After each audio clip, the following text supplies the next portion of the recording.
आज हम बात करेंगे वक्फ की। वक्फ पे कई दिनों से कई बातें उठी हैं। एक बिल पार्लियामेंट पे प्रस्तुत किया गया है। किरण रिजिजू जी ने उस पे काफी लंबी बातचीत करी। जेपीसी भी बिठाई गई, उसकी अपनी सुनवाई हुई। पर वक्फ से पहले मैं बात करना चाहता हूं चिन्मय कृष्ण दास की। अब आप पूछेंगे कि चिन्मय कृष्ण दास जो इस्कॉन के पुजारी हैं, बांग्लादेश में हैं, उनकी बात वक्फ के साथ क्यों जोड़ी जा रही है? बिल्कुल सही सवाल है। तो जानिए कि चिन्मय कृष्ण दास को बांग्लादेश सरकार ने हिरासत में लिया। उनके वकील को, जो एक मुसलमान हैं, मॉब अटैक में अपनी जान गंवानी पड़ी और बांग्लादेश में ही इस्कॉन का बैन होना लगभग निश्चित हो चुका है। फिर यह बात मैं आपसे क्यों कह रहा हूं? जाइए 2019 नवंबर दिसंबर में याद कीजिए, जब सरकार ने कहा था कि पाकिस्तान, अफगानिस्तान और बांग्लादेश में हिंदू, सिख, ईसाई, जैन और बौद्ध धर्म के लोगों के साथ परसिक्यूशन यानी अत्याचार हो रहे हैं। 428 हिंदू पूजा स्थलों में से केवल 20 बच गए।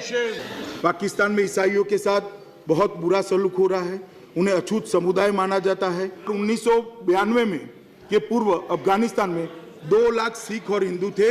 अब 2018 में यूएन की एक रिपोर्ट के अनुमान से केवल 500 सिख और हिंदू परिवार बचे। तो हमारे देश में ही कुछ लोगों ने कहा था, अरे ये तो झूठ है। अरे सीएए का तो मतलब है मुसलमानों से उनका अधिकार लेना, उनकी नागरिकता लेना, उनके हक ले लेना। 5 साल हो गए हैं उस बात को। किसी की नागरिकता नहीं गई, किसी के हक नहीं गए, किसी का घर नहीं गया। बिल है, इस देश के मुसलमानों की नागरिकता को किसी भी दृष्टि से हर्ट नहीं करेगा।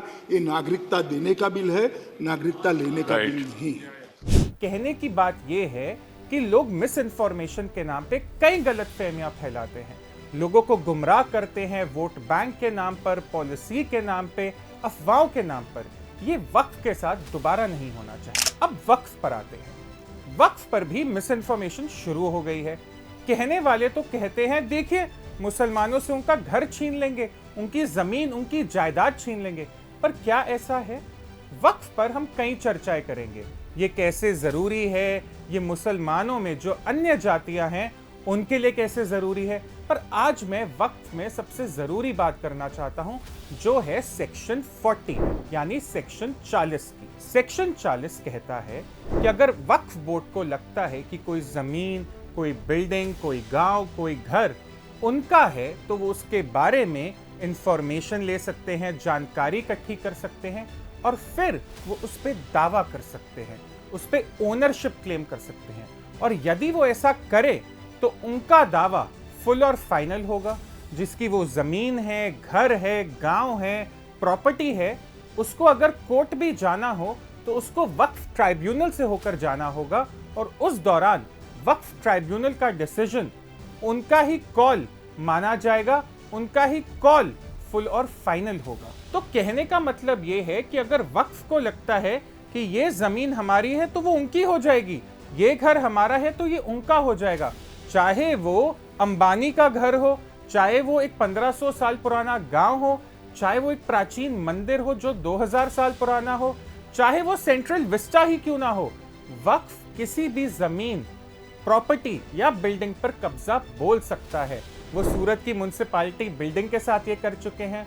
और कुछ हालात ऐसे हैं कि इस देश में रेलवेज और डिफेंस के बाद वक्फ के पास सबसे ज्यादा जमीन है। 8.5 लाख से ज्यादा प्रॉपर्टियां जो 9.5 लाख एकड़ में फैली हुई हैं और उनका कुल वैल्यू ₹1.2 लाख करोड़ बताया जा रहा है।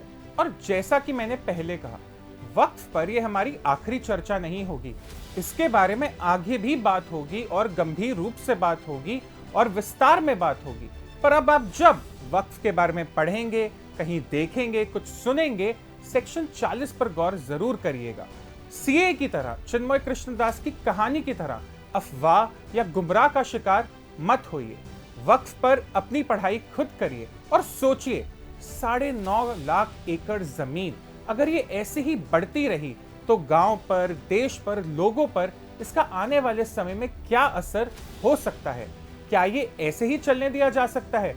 इन्हीं सवालों पर हमारी वक्फ की चर्चा जारी रहेगी।